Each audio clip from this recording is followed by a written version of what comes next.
like to pause here and make an announcement that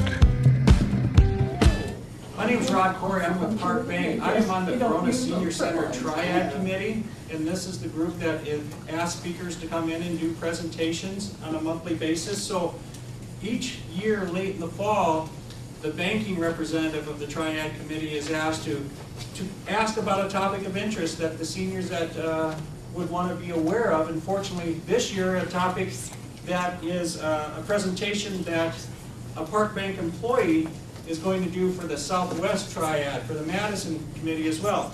So today, Chris Barnacow is our Assistant Vice President, Security Officer of Park Bank. We have 11 branches in the Madison area, and she is responsible for security of all of those locations. So she's going to do our presentation today. So I want to turn this over to Chris, and then obviously if you have questions, don't be afraid to ask, but she's going to get us started today. Great. Thank you, Rod. I always kind of start out by saying my background is not in banking. I may work for a bank, so if you have a banker question, you're going to have to pose that to Rod. My background is actually in law enforcement and financial crime investigations, so hopefully this will be relevant. I know many of you probably heard a lot about identity theft in general, and what's easy, I don't want to use the word easy about identity theft, when the offender is a stranger, is usually people have no problem. It's cut and dry. Somebody stole my credit card, they used it without my permission, and I don't know who the suspect is. It's very easy for that person then to report it to law enforcement or to report it to the financial institution. What complicates things is when you know it's involving a family member. Sad statistic is 50,000 of Wisconsin seniors have been the victim of some sort of financial exploitation, and of those 50,000, 60% of the offenders turned out to be family members. When you add caregivers into that calculation, I couldn't even imagine what those numbers would be at that point. And I'm talking about in-home, out-of-home, nursing home, any type of caregiver. Of course, excluding Becky, she's a good friend.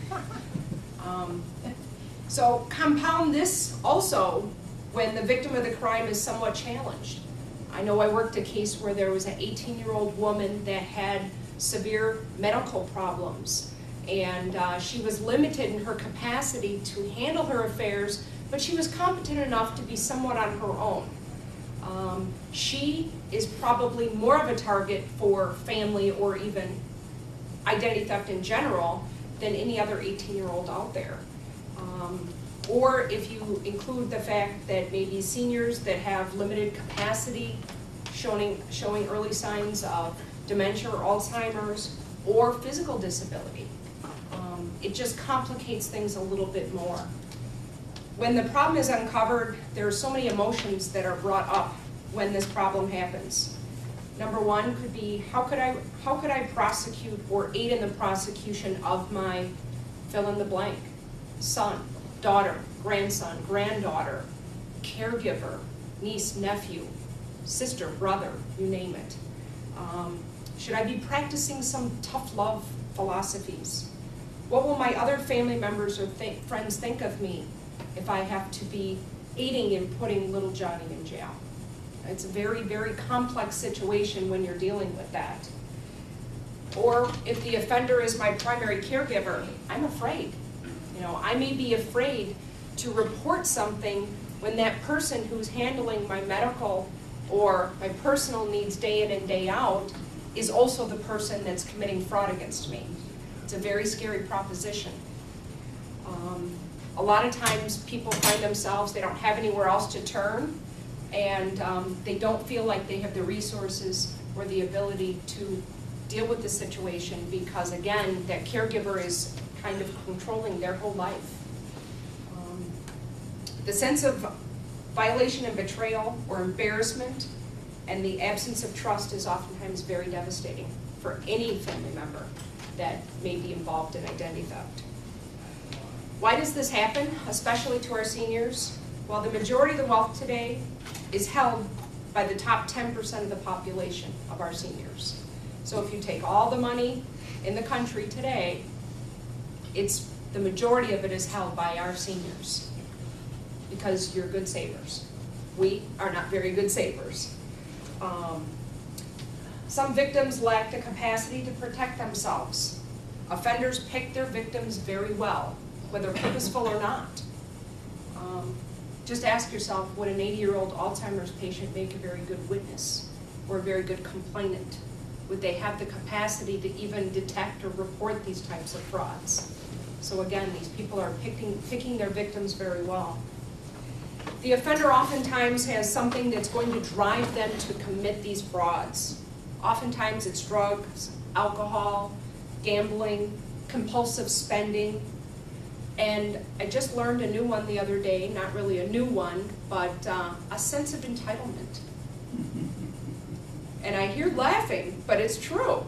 How many people have heard of friends or family members that they hear about their 23-year-old grandson or granddaughter?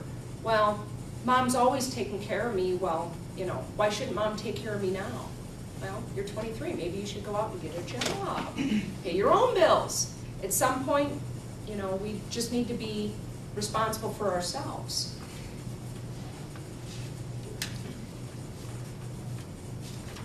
Why you and not a stranger?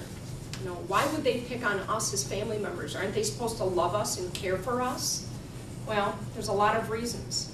You're an easier target. We oftentimes don't take those extra steps to protect ourselves or our personal information from family members or anybody we know and love and trust because we would leave our front door unlocked for those people, the people we know and love and trust, but we're not going to do it for some stranger walking down the street. A lot of times we, either based on need or just based on future planning, we entrust a family member or a loved one with either the ability to gain access to our assets or to our financials, our bank accounts. A lot of people have power of attorneys on their accounts. They have medical power of attorneys. They have people in their planning process, just like with estate planning, that have the ability to assist us maybe 5 years down the line when we might not have the capacity to do that ourselves. But what's happening during that time? A lot of times it's kind of like the family dirty secret. I've talked to a lot of groups about identity theft and I talk about scams, and a lot of people are very vocal about, I got this email or I got this correspondence or I received this phone call. But I would never put anyone in a bad place and ask how many people know somebody or have been in a position where you think your family's been taking advantage of you financially. Because I guarantee you, even though maybe it's happened, people are very, very hesitant about actually raising their hand saying it happened to me. The person oftentimes, again, is the primary caregiver. A lot of times they feel, who do I have to turn to? Again, we're counting on these people to care for us in our day-to-day needs. So how can we turn those people in? Who's going to take care of me if I turn in Mary, my caregiver, who's coming in to check on me every day? Who's going to come over and take care of my needs? Who's going to take me to the grocery store? Who's going to do that for me? And the offenders know that there's a slim chance that it will probably be reported to law enforcement. Again, because more than likely, we are not willing to turn our family members in because of a multitude of reasons. That's all the bad news. What can I do to protect myself before I become a victim? That's the empowering statement in this whole presentation. Number one, you can consider a credit freeze. If you have absolutely no reason, and I talked to a few people earlier, if you have absolutely no reason for applying for credit cards or home loans or car loans or anything like that, why not freeze your credit? You literally, for a very nominal fee, I believe it's $10 in the state of Wisconsin, you can freeze your credit. So anybody inquiring to your credit or applying for credit, the answer is roadblock. They cannot get into your credit because you've frozen it. How do you do that? I actually have some really good handouts today on accessing your credit reports. and I'd be happy to get Becky that information if you don't have access to the internet, on ordering your credit bureaus, which we're gonna talk about a little bit. It's, unfortunately, you have to do it in all 3 credit bureaus. Predominantly in the Midwest, we use TransUnion, but I would recommend if you're going to do it proactively, do it for all 3. But you can freeze it without going through the whole credit bureau request. You have to go to each individual credit bureau agency, Mhm. and I believe the cost generally is $10 if you're just doing it proactively and not a true victim of identity theft. But that's a pretty reasonable cost if you have no interest in applying for credit anytime in the near future. Just be aware that if you do have to apply for credit, you do want that Boston Store, do they still have Boston Store? Boston Store credit card. You will have to pay to take it off and then pay to put it back on, and the process is a little cumbersome, but again, if you've got all the credit you need and you have no interest, proactively freeze your credit. Now, that would be helpful for people applying for credit cards in your names, loans in your names, but there are other things out there that they don't actually go to your credit bureau for. Things like opening cellular accounts, cell phone service, maybe utilities, your gas or your electric. Rod, can you think of anything else? Well, I would just say the benefit of doing that as well is the companies that do the pre-solicitation scores, where if you would freeze your credit bureau, you would prevent yourself from all of these junk mailers that go out, as far as you've been qualified for a credit card, and if somebody would raid your mailbox and take that and take advantage and open an account in your name, you would also be protected from those mailings that these companies use based off of your credit scores, that they're going to pre-qualify you for certain limits of these pre-qualified cards and programs. That would be an additional benefit. Yeah. And if you hate going to the mailbox and getting your pre-approved for a credit card, whatever, I noticed a brochure called Identity Theft out in the hallway. It caught my eye because I think I brought him here last time for action, call for action. And in that brochure, there's a phone number you can call to opt out of receiving free pre-approved credit card offers. I did it, I think, like 6 or 7 years ago, and I haven't gotten one in a really, really long time. And what I like about that is I don't worry about somebody committing identity theft on me necessarily. I worry about somebody stealing it from my mailbox and applying under my name, doing a change of address. Next thing you know, when I go to pull my credit score or pull my credit bureau, I see I have credit lines open in my name that were not mine. That would be pretty bad if the security lady had identity theft, but it does happen. What if you don't want to, you want to keep the credit cards you've got? That's the question is, what if I want to keep the credit cards you have? If you want to keep the credit cards you have, that's fine. This would stop somebody from opening new credit lines in your name. So if you like the ones you have, maybe the 1 or 2 that you carry in your wallet, and you don't need 25, and you don't have plans to order more, then you can freeze your credit, but that shouldn't affect the existing ones you have right now. You can still keep those. You can still go to Boston Store and get those sweaters and blouses. Chris, I think the point then that you made is to emphasize, if you do a credit freeze, all you're freezing is the reporting of your credit. It doesn't mean you have to close your accounts out. It's just freezing access to your credit report.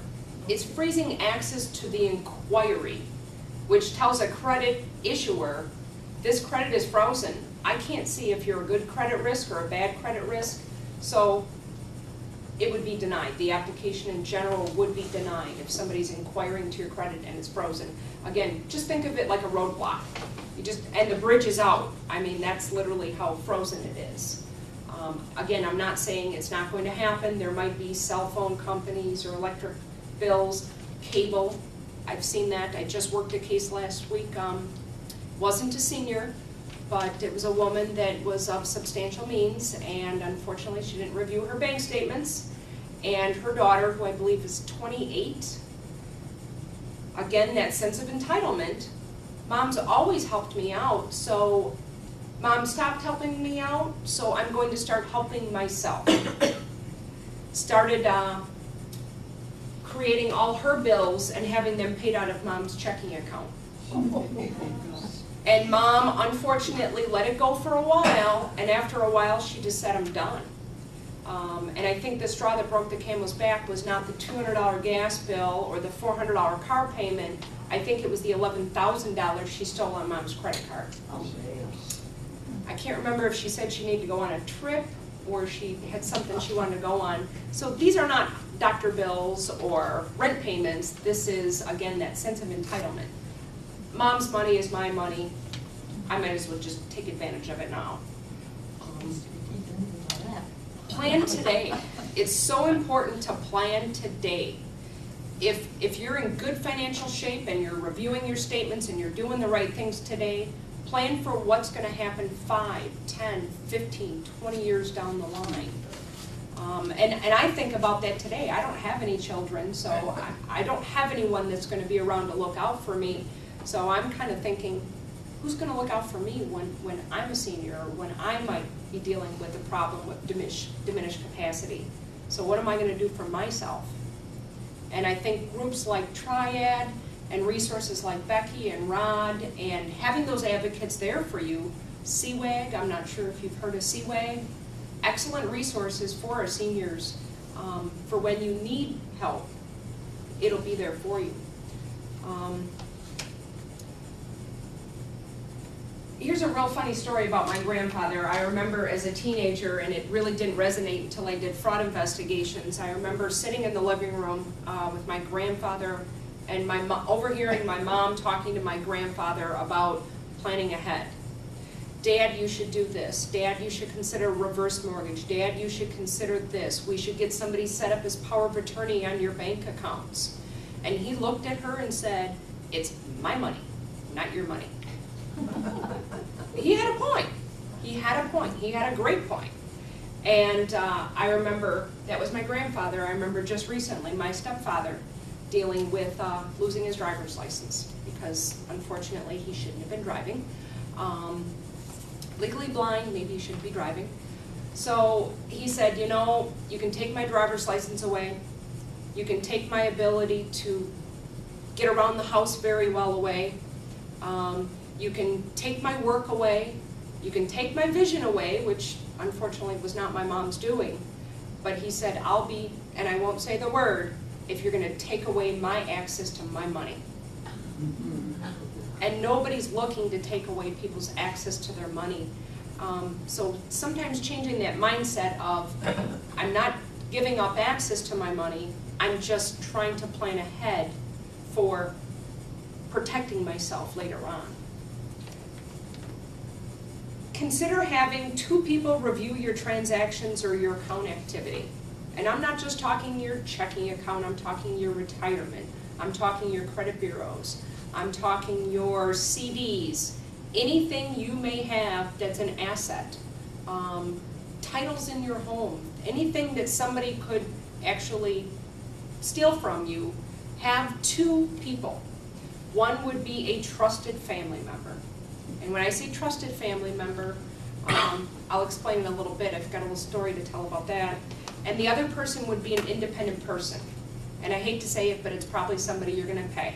An accountant, an attorney, because there's twofold on that. You can have a trusted family member assist you, but sometimes that trusted family member is tempted. There's a need of their own. I'm out of a job, I need help. Now, Mom's got more money than I do, so, you know, I'll just start out by paying my grocery bill. And then it turns into paying your cable bill and your electric bill. Well, Mom hasn't noticed it yet, so I think I'm going to start paying my credit card bill. Next thing you know, I'm going on vacation in the Bahamas. And I say that just from experience in the cases I've worked. Sometimes it starts out really, really small, and then sometimes it can balloon into something bigger. And one of the main things that kind of sticks in my head when I've talked to people that have been offenders of committing family identity theft was, well, it's my money, it's going to be my money eventually. It's not your money today. It's your money, not my money. So again, having that attorney or an accountant possibly being that second set of eyes on your books and realizing your transactions, understanding what they are, It also will hopefully alleviate family squabbling once we've passed. I know in my personal life I've dealt with, no will. My grandparents didn't have a will when they passed away. And, no allegations of money being missing, but could you imagine if there are multiple heirs or family members that are all of a sudden looking at the books and saying, well, Becky was power of attorney on my accounts. Well, Becky, you were getting paid $100 a month to help my mom. Well, that doesn't seem fair. Well, you have an independent person that's overseeing that as well, then the family doesn't beat up Becky for maybe getting $100 a month. Again, things turn ugly. I'm sure you've all seen things turn ugly when people pass away and the family starts squabbling over dollars. So, if you're handling your own finances now, partner with somebody at your financial institution that you trust, or a power of attorney, an advocacy group, an accountant, somebody that you trust, somebody that you know is out to look out for your best interest. But always remember, trust but verify. Trust people, love people, but always double check their work. And that's what I do every single day. You can ask Rod, I say that all the time, that's my little philosophy. Review all your statements, your checking accounts, your CDs, your retirement accounts, your credit bureaus. And Becky already handed out a brochure I have. If you're not comfortable ordering your credit bureaus on the internet, and I'm kind of not, so I actually mailed in. Believe it or not, you can actually still mail a form through the U.S. mail with a stamp on it. You can mail in the form, and within a couple of weeks, you'll get your credit bureaus from all three. And as a consumer, this is your legal right, and it's totally free. Costs you the time to fill out the form and the stamp to put on the envelope. And I'm sure, if anybody when I read them, I looked at it and said, okay, this is a little confusing. I know I would take it to my banker. Hey, could you help me understand what this means? So don't be afraid to partner with your resources. And I always encourage people at least once a year to order their credit bureaus from all three credit bureau agencies. It's totally free. Make sure that you're identifying any discrepancies and reporting them right away. Unfortunately, I've worked a lot of cases where the family member will commit fraud, steal money, steal checks. They never take the check right off the top. They always go to the box that's in your closet, or if they're going to steal a check, they're going to take it from the back of the book. Because you might recognize the check right off the top is missing, but you're not going to recognize the check that you have in your desk drawer in your office is, 2 or 3 in the middle and 2 or 3 in the back are gone. Just had a case like that as well. And with that also, it also means keeping meticulous records. I'm not sure I hope I'm not the only one, but I actually do keep a register. I didn't think there were people out there that don't keep a check register anymore. I balance my account. Good. Everybody keeps a check register. I appreciate that. That's what my grandmother taught me to do, and that's what I was told to do when I took that class in high school, and I thought, this is great. Not just because I'm too cheap to sustain an overdraft, sorry Rod, but I don't like overdraft fees, but I just need to know where my money's going. And if somebody's committing fraud or identity theft against me, I want to be able to identify it immediately. And I literally will balance my checkbook every day. A lot of financials will allow, if you don't have access to a computer and you don't want to go to the bank every day, you can actually call in and check the recent activity on your account by just using a 4-digit PIN number. A lot of banks are getting away from that right now because they say everybody has access to the internet. Where I live at my house, I don't have internet. My boyfriend has been on the internet twice, never sent a text messages in his entire life, and his financial actually just shut off the ability to check your balances through the phone because they said nobody uses the phone anymore. I use the phone still.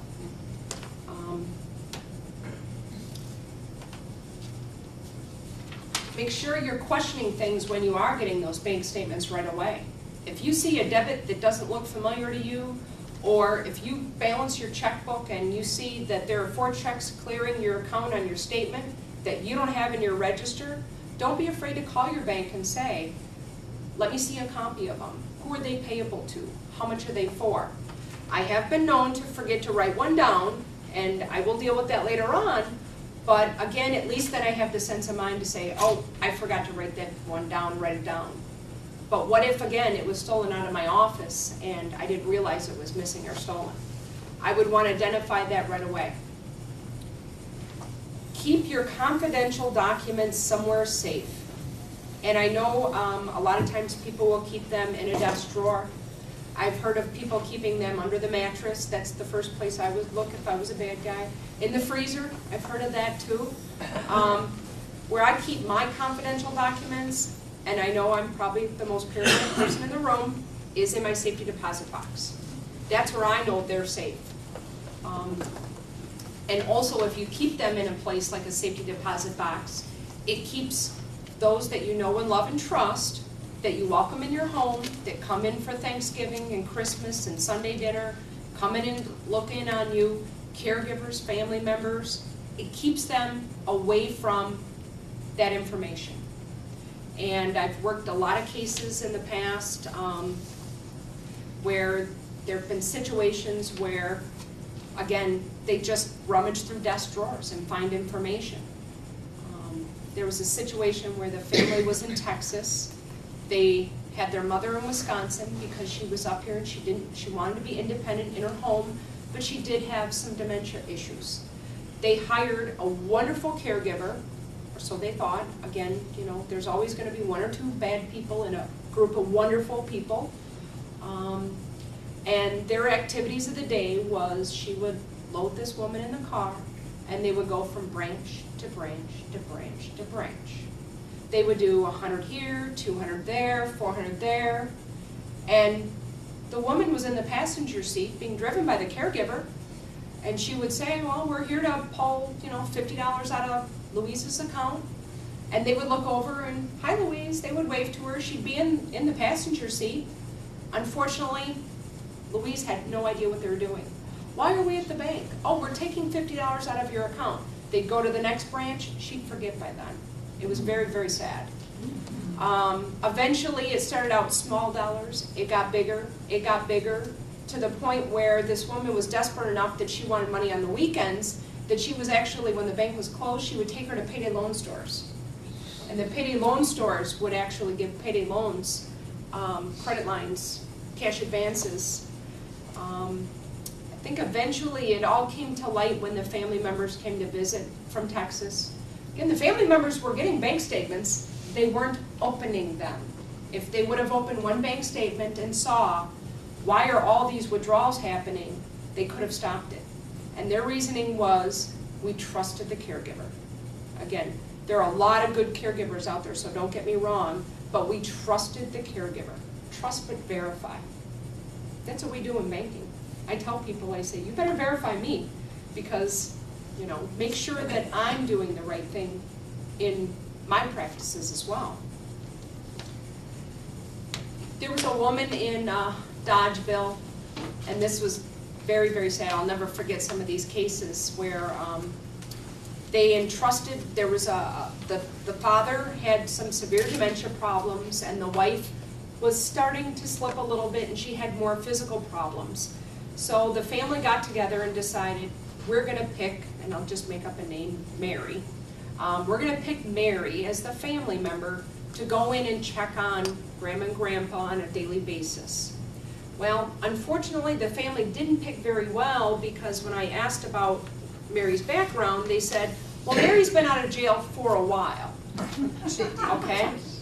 Well, what was Mary in jail for? Credit card fraud. All right. So what happened was, Mary, who of course assured her family that I'm on the mend, I'll never do it again. I'll never do it again. And maybe she won't, you don't know, but she did. She's trusted. She had, I think, Rod, you know this story, Dodgeville. She trusted the family to the point, again, she would go in there, and it turned out they had a credit card they never used, with a pretty large credit limit on it for emergencies. Well, Mary found this credit card and decided she was going to help herself to their money. First, she started out with, again, that, you know, I come here every day, so you know what? I'm gonna take that credit card and just buy lunch. It's a slippery slope once we start our theft. And then it turned into, you know, I come here every day and I do so much, and my other family members don't, so then I'm gonna pay, I think, my credit card bill. And now I'm gonna pay my car payment. And now that but of course, you know, I'm going to pay it back, I'm going to pay it back.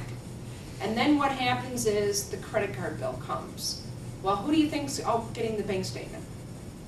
Mary. The seniors never had a chance to even realize these credit card statements were even showing up. And when she got it, she looked at the bill and said, wow, I spent a lot of money. I don't have the money to pay it back. So what I do with the credit card bill? Get rid of it.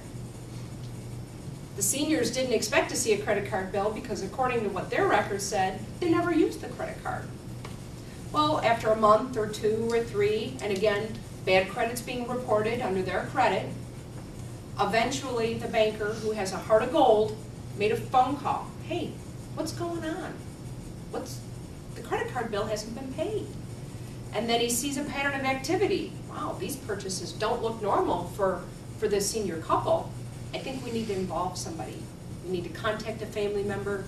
We need to bring somebody like myself in to do an investigation. As it turned out, the family members, all the family got together, and there were quite a few. They were mortified to find out that Mary was doing this again. Before she did it to strangers, this time, she did it to people she cared about. Their first thought was, how can I put her in jail? She's got 4 little babies. Well, I'm sorry, but you don't put people in jail. People put themselves in jail. People get themselves in trouble. You didn't do this. They did this to themselves. And the sad part is, if they probably would have went to her and said, you know, I could really use a $500 loan. I'm kind of short on money this month. The woman probably would have wrote her a check and said, I love you. Here's $500. Thank you for looking out for us. But she didn't. She determined she was going to make her own justice, write her own ticket, and next thing you know, I think it was like $20,000 once it was all said and done, $25,000. Luckily enough, the family actually did decide to prosecute and turn this family member in, but it was a very, very difficult and hard choice because again, Mary had 4 babies at home. What are we going to do? They're babies.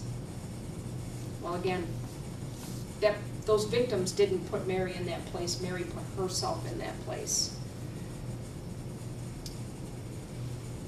A lot of times, you know, it's a hard decision. Do you pursue it or do you not? Do you pursue it and take a hard stance and say, you know, this is a crime committed against me. Even though it's a family member, I'm going to report it to the police. I'm going to report it to the financial institution, and I'm going to take care of it. That's a hard, hard choice. And then there's another choice of, you know, I just can't do it, and I'm going to deal with this myself. When you decide you're going to handle it as a family matter, each one has its own unique challenges. At this point, you're saddled with that debt. A lot of times because you're not working, you have limited incomes, you don't have the means to pay off that. I don't know how long it would take me to pay off a $25,000 credit card bill, and I have regular income, and I have the ability to go out and get another job if I had to.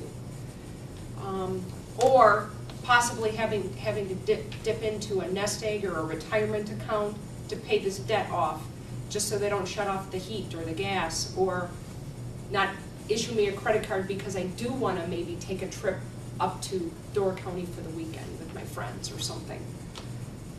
The offender will always make all sorts of promises. Please, please don't put me in jail. I've heard it a million times. They pleaded with me and I just caved. I just couldn't do it. And then 3 months later, I'm usually getting a phone call. She promised me the moon and the stars when we confronted her, and it's men too, so I shouldn't beat up the ladies. She promised me the moon and the stars when I confronted her, but 3 months later, I've yet to see a payment.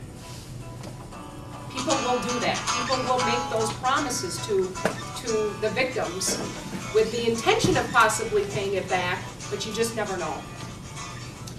If you don't pursue it when it's small amounts, it could potentially get much larger. You know, you heard the story about, you know, it started out with she bought herself lunch one day.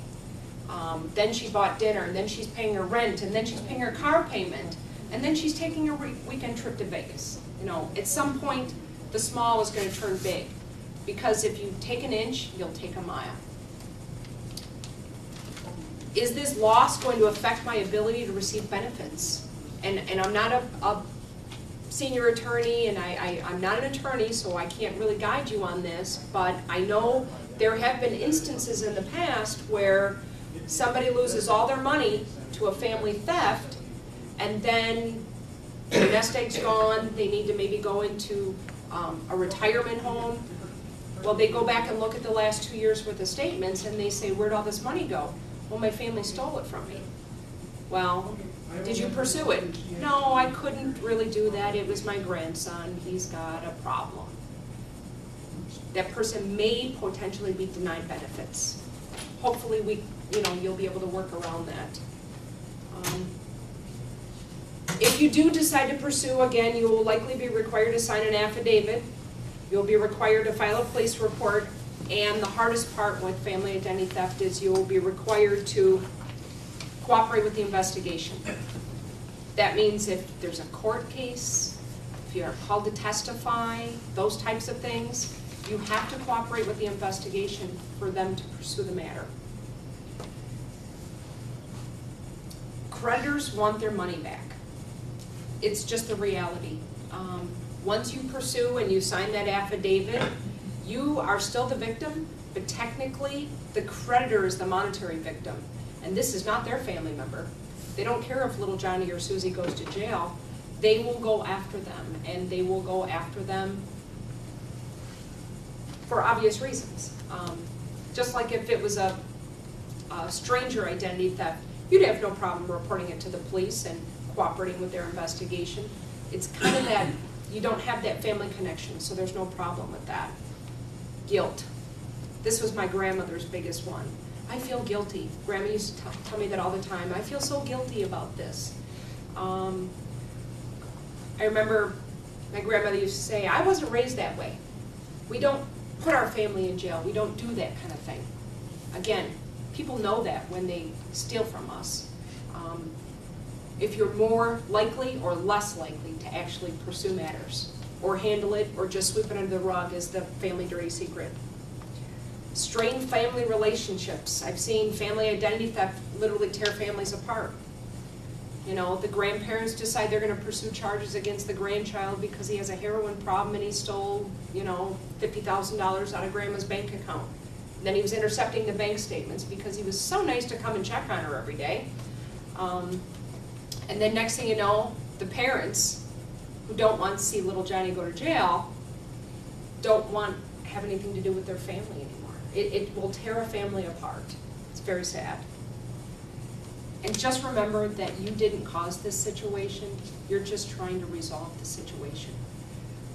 I wish I had real hard, definite answers about what to do or what not to do. Unfortunately, that's a personal decision that everyone has to make on their own.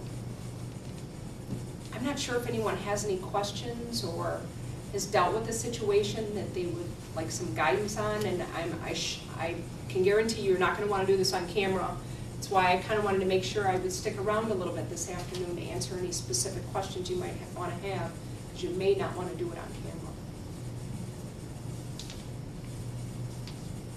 Any questions?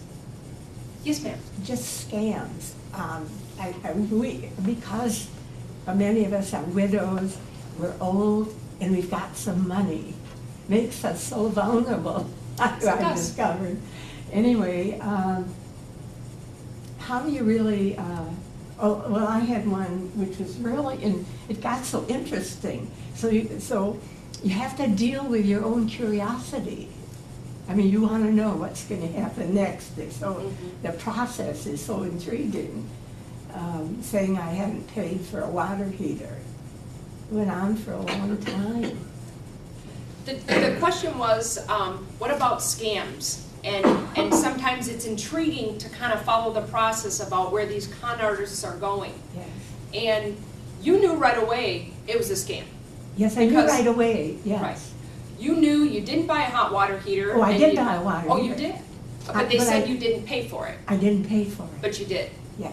All right, perfect. And maybe that was, do you know if it was a scam, or do you think it was just their bad bookkeeping? It was a scam. It went on, telephone call Oh, my after goodness. telephone call. Your check bounced, and it was very interesting. I It have to say. is, and I love to get these people on the phone because, it's hilarious when I get these people on the phone, and I always tell people, I said, one woman, she just kept getting phone calls and phone calls and phone calls after phone calls, and once they get your number, not literally your number, but, they've got your number, they will prod and prod and prod and prod until you break down and possibly give them. They were probably looking for you to pay for it by credit card or check over the phone. They wanted my credit card number in the end. Good guess, right? Was fascinating, really. There was this woman that was repeatedly being victimized, and finally she just came to me and she said, I just don't know what to do. And I was just so sick about it. I hugged her and I said, let's come up with a game plan.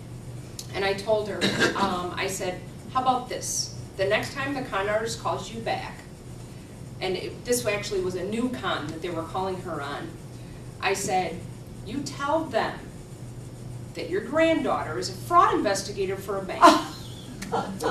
And, before I do anything, I think I better run it by, click, her. They were gone.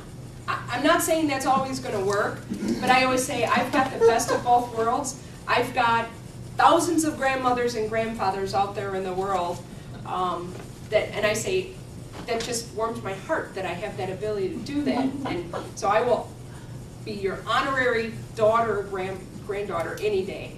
I'm not saying that's always going to work. There are so many different scams, and I have a little bit of time, so maybe I'll talk about some of the more common ones. The general pretense is stranger, impersonating somebody that you would normally trust, calling you on the phone. I've got free stuff. I've got this. I've got some free offer. Well, I don't have a home phone, so they don't even have any way of getting a hold of me, but I don't know. Was that an emergency, Ron? No. Okay, good. I have a cell phone and I get those, you've been pre-approved for a credit card offer. Last time I pressed one, I got tired of getting the calls and I said, all right, I'm so glad you called me today. My credit score is so bad, nobody will give me a credit card. Click. I never thought of that one. Sometimes it works, but honestly, that's probably the call I got. I don't know. Oh, no. They still call me. But I know who it is, and I have the ability to block them on my phone. And I've told people before that have had a lot of scam calls coming in, or requests, letter requests, those types of things, is sometimes you're at the point where you either need to change your phone number or screen everything by an answering machine. So when I would call my mother, I would always get the answering machine, Mom, Mom, and then if she was there, she'd pick up. But that way she had the ability, because my mom might not be comfortable telling somebody no or being rude on the phone. She wasn't raised that way. My grandmother wasn't raised that way. That is a very important Yes. issue. We're too polite. We are. Sometimes, but sometimes that's not such a bad thing, but they take advantage of that. So it's okay to screen your calls. It's okay to change your number. It's okay to do those things. And if in doubt, don't make any rash decisions and talk to somebody you trust. And I always think back about, I said for myself, because I don't have any children, who am I going to trust? Well, who I may end up trusting is my banker. I know at the Park Bank, we promote with all of our new hires, we talk about abuse of our seniors, fiduciary abuse, warning signs to look for, resources.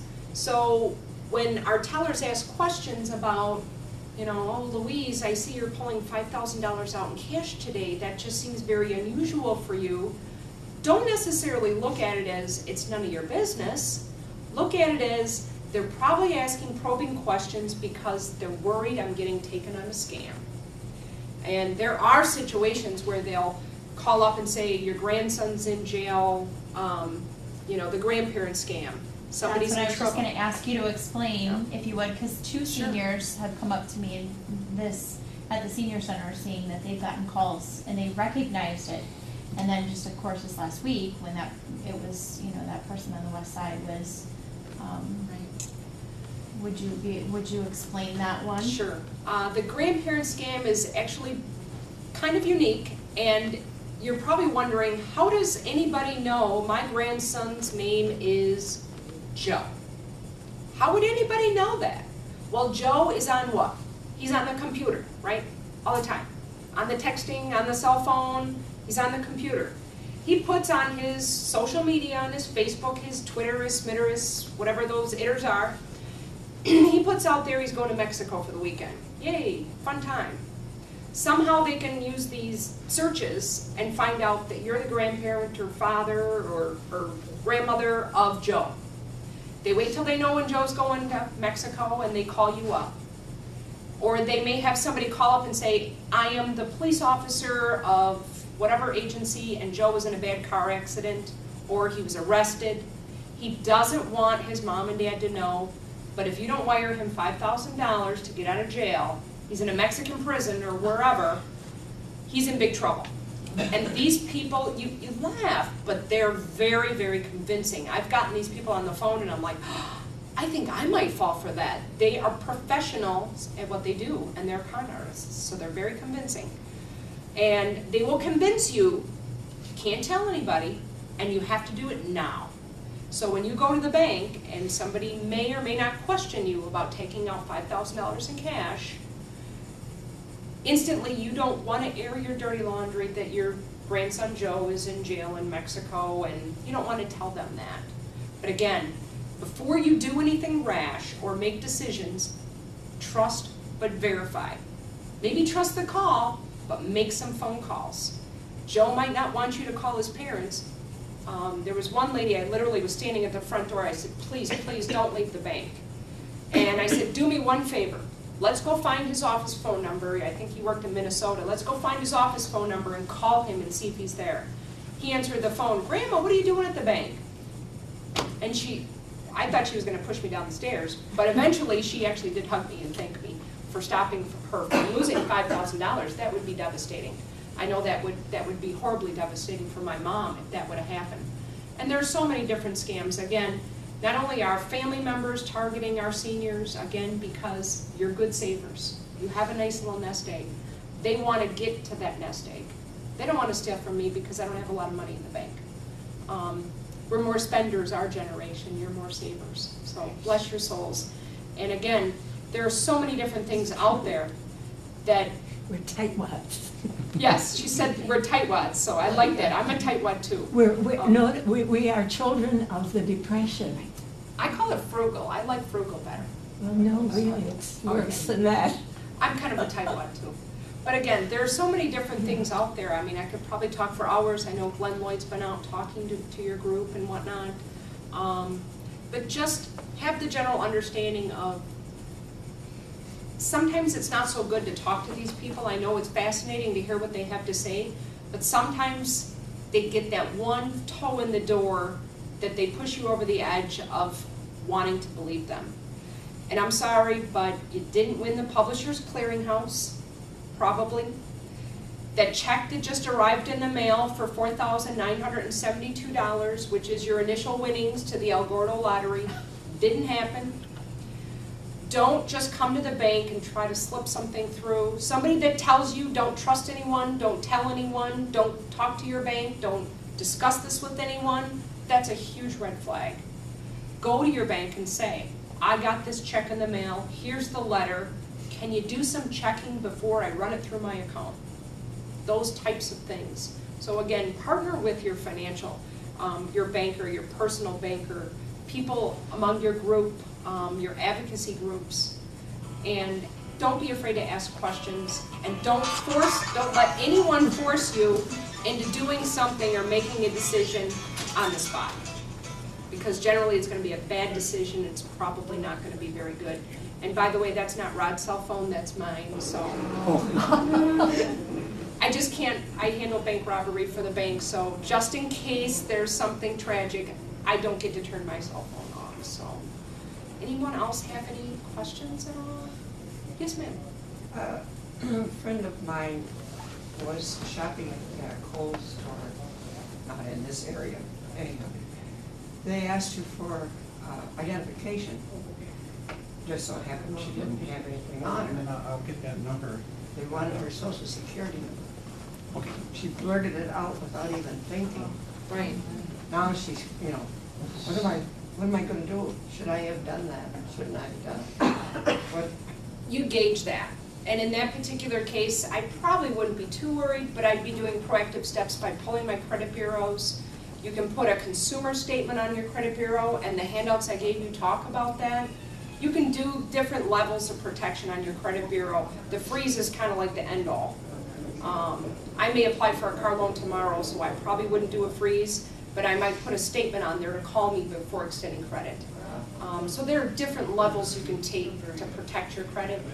And if anybody asks me my social security number, my number one question would be, why? And what are you gonna use it for? An eye exam at an optician, not an eye doctor. And they want to know, on the form it says social security number. I went up and I said, of course, you know what I do for a living. I said, why do you want this? And the guy says, I don't know, it's just on the form. I said, do you have to have it? He said, no. I said, you're not getting it. He said, okay. And that was it. I said it a little bit nicer than that. So that's a good question. She blurted out her social security number at the store one day because it's easier to look up. Now you go to your bank, yes, you're gonna give them your social security number because we already have your social security number. But we're trusted to protect that information.